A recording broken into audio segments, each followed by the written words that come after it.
Hey guys, today's case is the infamous killer clown case from the 1990s. Marlene McKinnon was born in 1950. She was described as others as being charismatic and just a general really loving and caring person.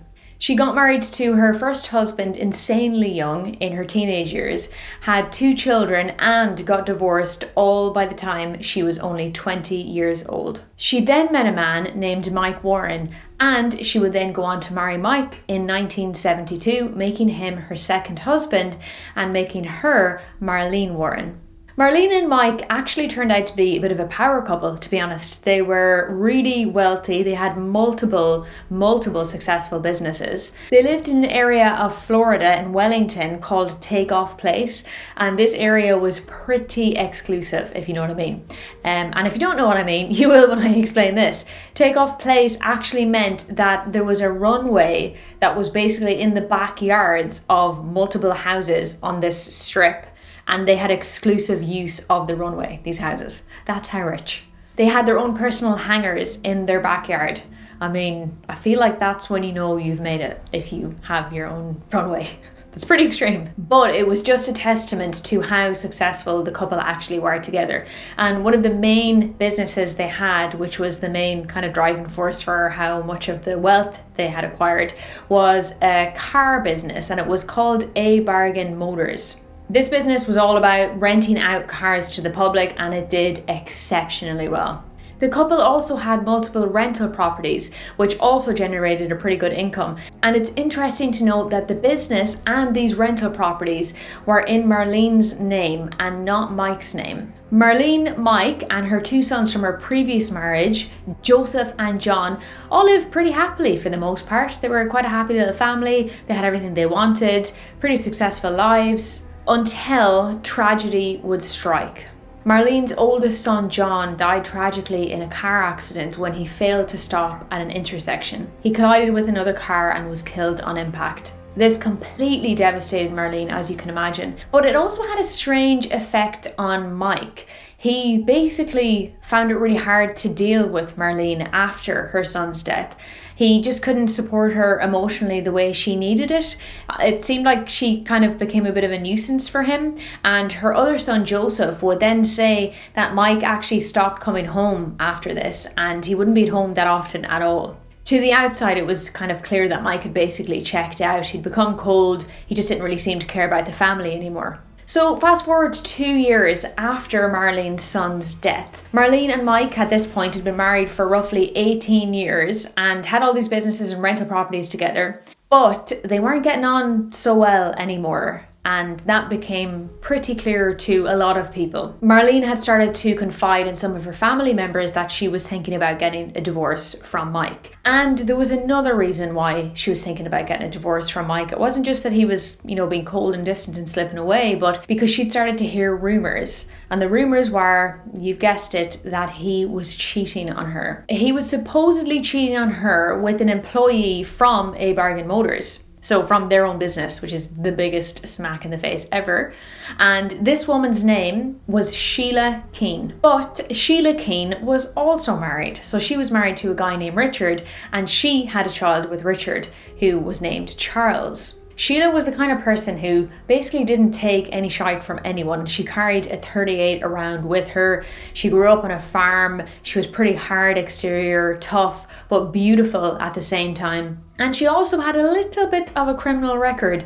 So she was done for theft and some other crimes like that. Nothing too major, but she still did have a criminal record. So Sheila and her husband Richard, they actually had their own business, and it was a car repo business, like a repossession business. And they had been hired by Mike Warren about 5 months or so before these rumors started to circulate that he was actually having an affair with Sheila. Towards the end of this 5-month period, Sheila would also become estranged from her husband Richard, and she actually booted him out of the house and said that it was for domestic abuse reasons. I'm not sure if this is true, who knows, maybe it is, maybe it isn't. But the rumours about Sheila and Mike were pretty rampant at this point. So Sheila's neighbours, where she lived, actually thought that Mike was her husband because of how much he was there, which is insane. They basically said he was like coming and going all the time.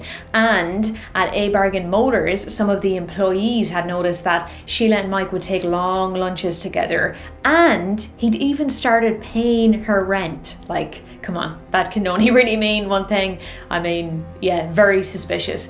And of course, it wasn't until further down the line that Marlene found out about these rumors, because as we know, the person being cheated on is always the last to find out. But the fact that she did find out and hear these rumors means that everyone basically knew that these guys were having an affair. It was common knowledge. However, they never admitted it. They would never say to anyone ever that they in any way were romantically linked. It was always just, oh no, it's just professional, you know, we're just friends outside of work, that's it.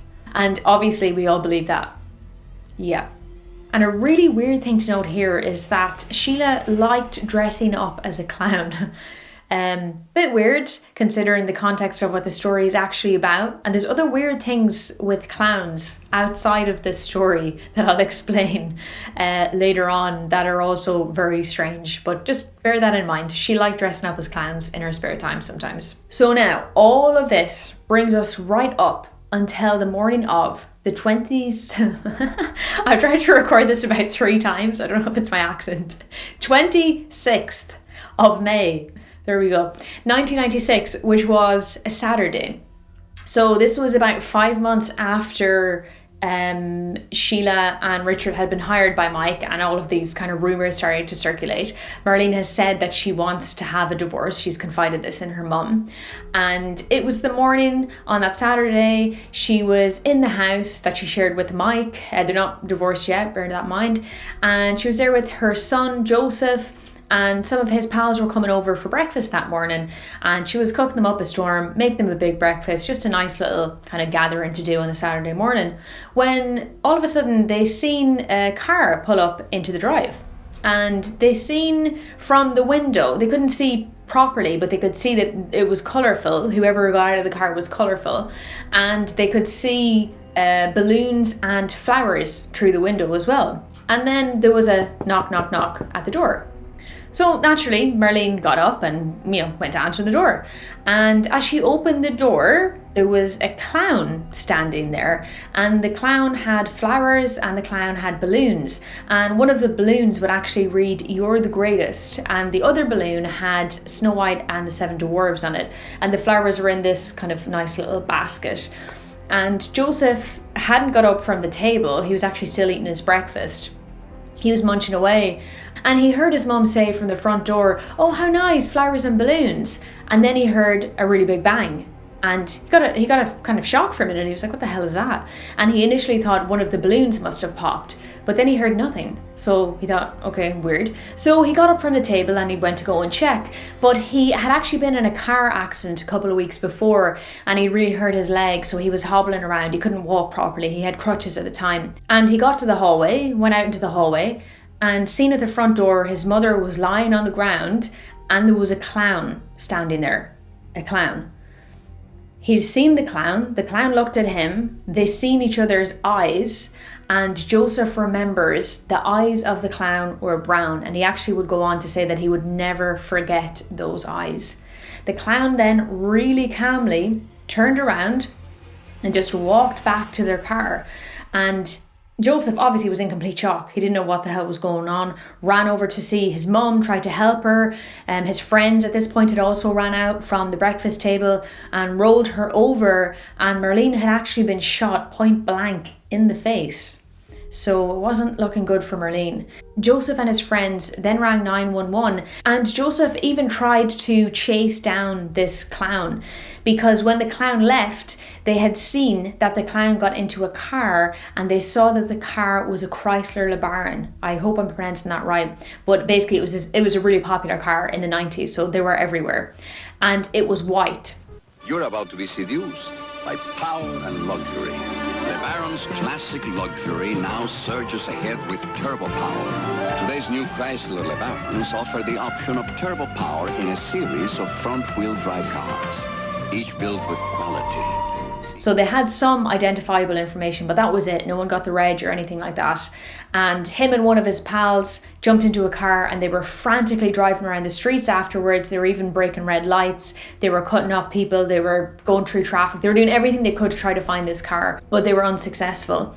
And in the meantime, his other friends had stayed with Marlene, and she got transported to the hospital, to the emergency department.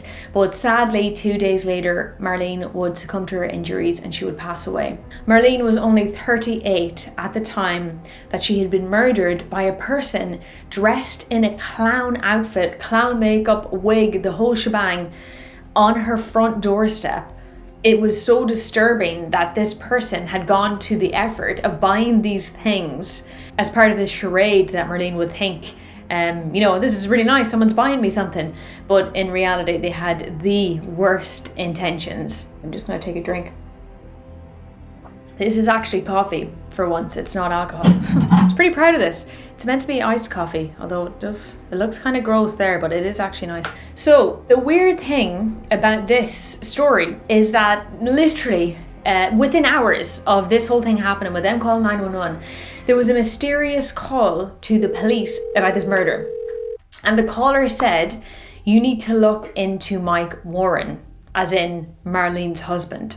And to this day, no one knows who this caller is, which is pretty interesting. I always wonder who that could possibly be, but no one ever knows, no one's ever came forward, so who knows. This was also compounded by the fact that a few weeks before Marlene was murdered, during that conversation with her mum about wanting to divorce Mike, she had also said, "If anything happens to me, it will be Mike. Mike would have done it." So she knew that her husband was a massive threat to her, because she was very aware that a lot of the properties and the businesses were in her name and not his. And she wasn't sure how that would go down if they got divorced, and if he would accept the fact that she would basically own everything and he would own fuck all, really. And if that's not bad enough, a year before that, Mike Warren was at the courthouse with his solicitor for something completely unrelated.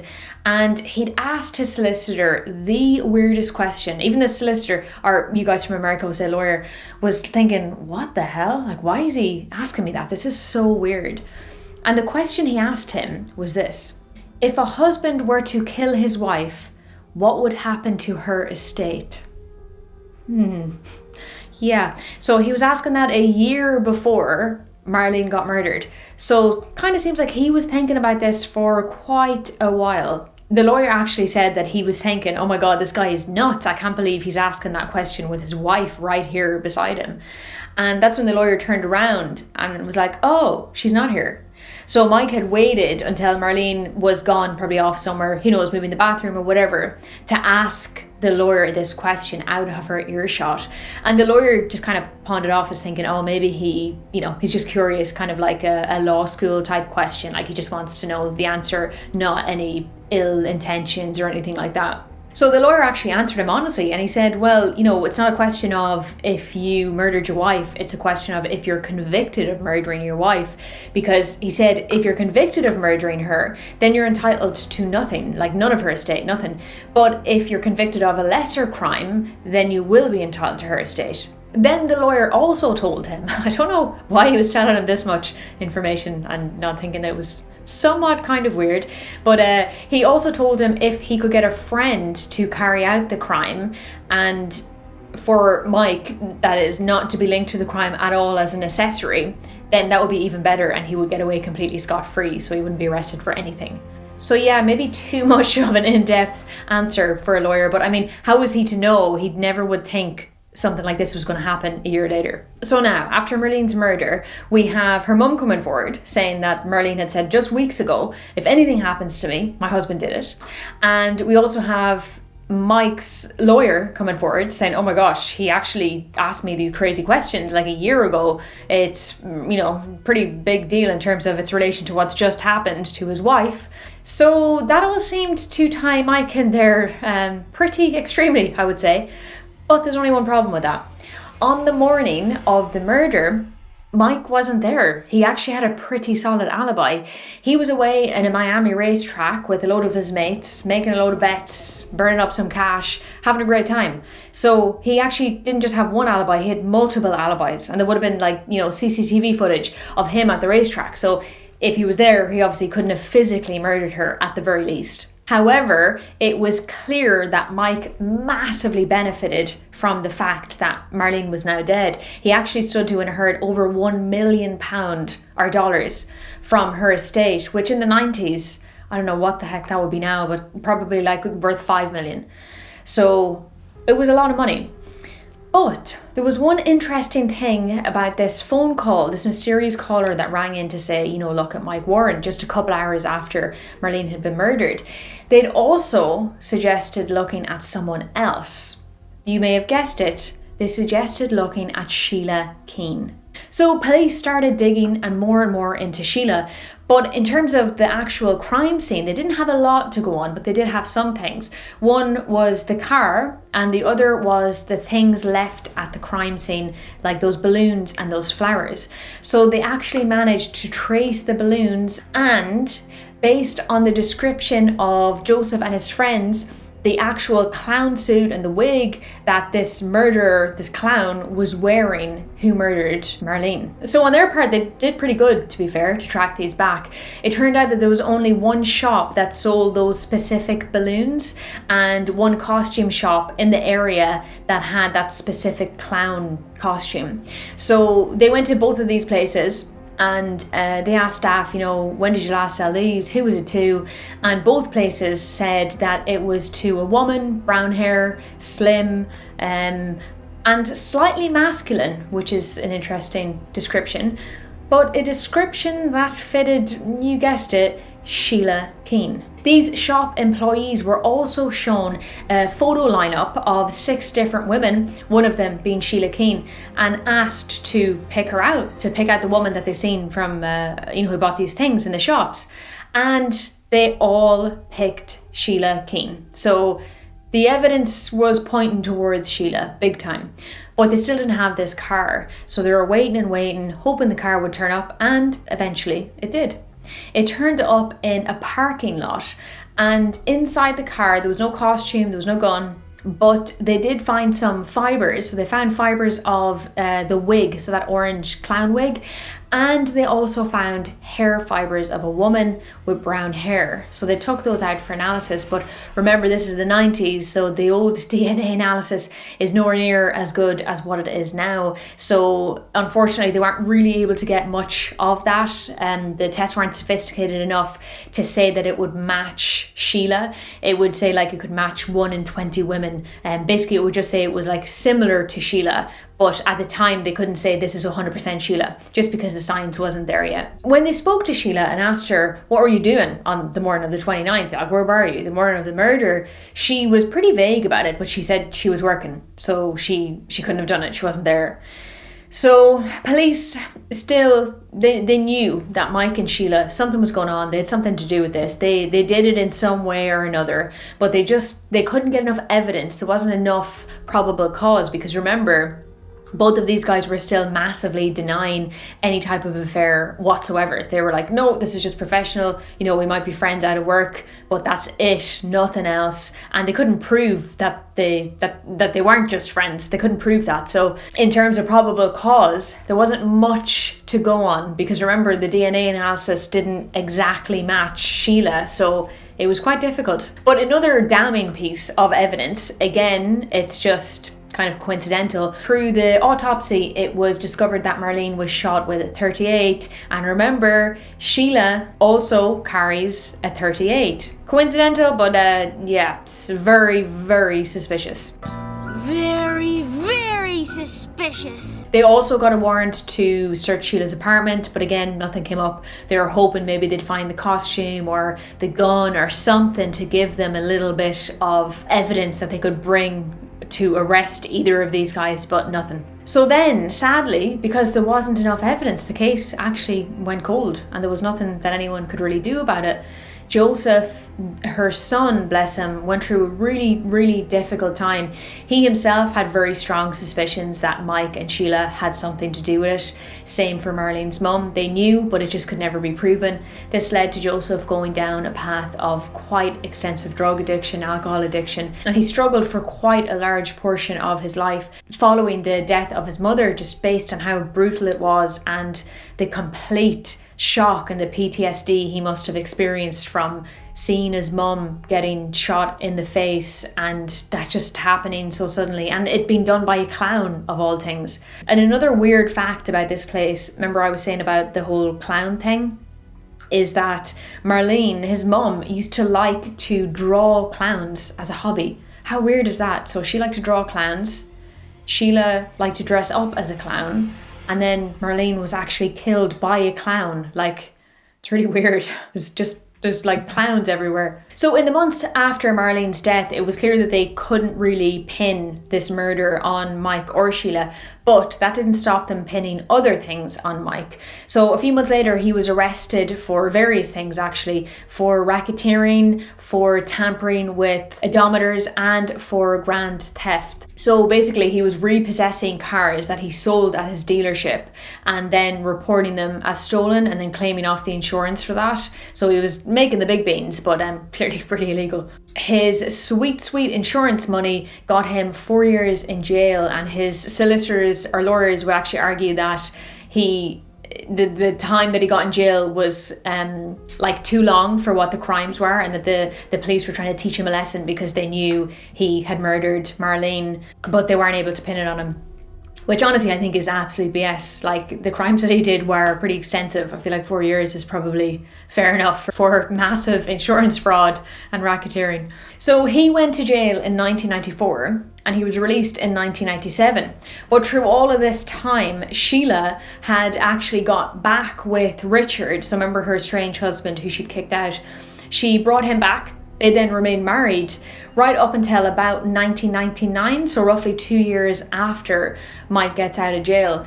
And then what do you know? She divorces from Richard, and her and Mike become a bit of an item. But it isn't until 2002 that Sheila and Mike actually tie the knot and get married. Now, I couldn't find the information anywhere, but I've got a pretty sneaky suspicion that they were going out for many, many years before 2002, probably right up until, I would say, he got out of prison. Although they're probably still carrying on when he was in jail. Sheila seems like the type of person that would obviously use people to get what she wants.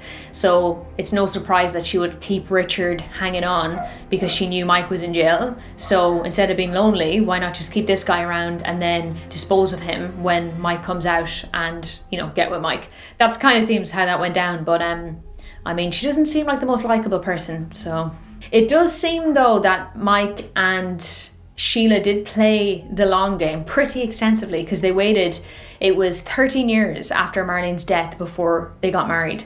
So they did wait quite a long time. But like I said, they were obviously together during that time. There's no way that they just didn't speak for any of that. Then this new power couple moved to Kingsport in Tennessee, and they opened up a really big restaurant. It was a burger restaurant, and it was called the Purple Cow. The restaurant did pretty well, and Sheila and Mike seemed to be able to count on endless love for each other, but they didn't count on the advancement of DNA evidence. They had no idea that in 2013, cold case detectives would pick up Marlene's case. They'd open the folder and they'd get cracking. So now DNA had advanced. They were able to test those hair fibers and the wig fibers to see if the hair fibers were Sheila's and if the wig fiber was the same as the wig that the clown wore, the same costume that that clown had that murdered Marlene, the same ones that were found in the car.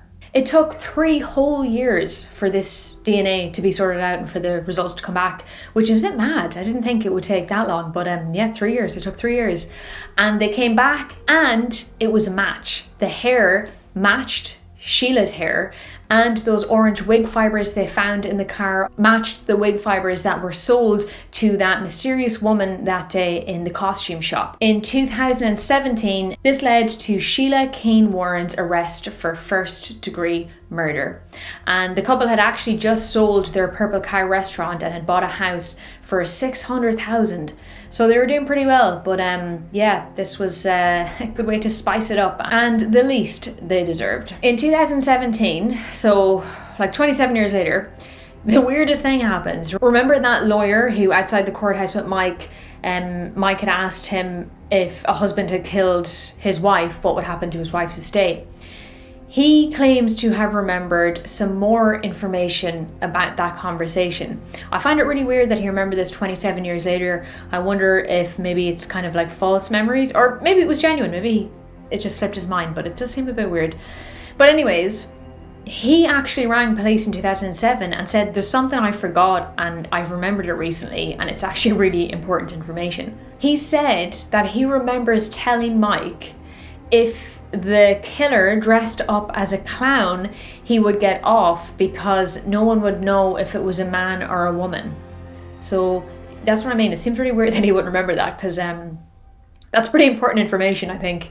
But yeah, that happened. One of the weird kind of twists of this case. Sheila pleaded not guilty to first degree murder, and here on in would ensue basically a shit show, and there was just prosecution and defense were arguing over evidence, saying that some of it was circumstantial, saying that the DNA evidence wasn't reliable. There was a false confession from a guy in Maine saying that he had actually killed Marlene, but the information that he was saying all seemed very much based on what the media had said about the murder. He didn't seem to know like the ins and outs of the murder, so this was presumed to be just complete bollocks basically. It was postponed 8 times, so yeah, it was just crazy. There was just constant arguments with the defense and the prosecution until 5.5 years later, it eventually got to the point where Sheila suddenly and completely unexpectedly changed her plea to guilty, but guilty to second degree murder. And everyone was pretty shocked by this. No one expected this. Everyone thought this was 100% going to trial. But it turned out that Sheila was actually offered a plea deal. So she was offered a plea deal of 12 years in jail, considering she'd already been there for 5.5, 6 at this point. So that would go towards her time served. So in reality, she would only probably have 1-2 years max because of her good behaviour. And Sheila took it, obviously, because it's probably the best plea deal in history ever. Bearing in mind that there was DNA evidence of her hair in the car and DNA evidence of a wig in that same car, and the same wig that this clown was wearing, the orange fibers. Warren, the woman accused of dressing as a clown to kill a romantic rival in Wellington in 1990, just pleaded guilty in a Palm Beach County courtroom. Marlene Warren pleaded guilty to a charge of second-degree murder. Now, the trial was scheduled to start next month after numerous delays. Marlene Warren married Marlene Warren's husband, changed her name, and moved to Virginia in the years following the murder. Yeah, it seems very strange. I'm not sure why that happened, or maybe the DNA evidence isn't as strong as the prosecution was trying to make out. I don't know. It seems bizarre. But then obviously it had to be strong because they arrested her based on that. That was the probable cause. So yeah, it seems very strange. And consider that she's pled guilty. She has admitted to committing the crime. It's a joke. It's an absolute joke. Her lawyer will go on to say she is still innocent, but logically she's obviously going to pick this option because at least she knows she's going home in a year or two. Whereas if it went to trial, she could end up in jail for the rest of her life. Come on, like, who else would have murdered Marlene bar them two? There was no other motive. And Mike, her husband, would actually go on to say that he believes it was a hitman that murdered Marlene. But even that is so stupid, because why would anyone hire a hitman to murder Marlene when he's the only person at the time that would benefit from that, because he would then get like 1 million in his wife's real estate? Like, what? It doesn't even make sense. Yeah, some cases like this I think just have a really shitty ending. Marlene's family are glad that the case has come to an end and that Sheila has pled guilty. So at least it's some closure for them, but it's not exactly what they wanted. They would have at least wanted 15 years minimum for her to serve in jail. But they weren't able to get that, but at least it's some solace of the fact that Sheila will be a convicted murderer for the rest of her days, albeit a lot of them will be free days. But yeah, it's just the way the cookie crumbles, I guess. What's your name, sir? My name is Joseph Aarons. Okay, and what's your relationship to the victim in this case? That was my mother. And would you like to address the court at this time? The only thing I want to say is all through this trial, I didn't see any remorse. And that's all I have to say. Has Mr. Scott reviewed with you the plea, and are you in agreement with the terms? Yes, I am. Thank you, sir. If you have anything else that you wanted to say, this is your opportunity if you'd like, sir.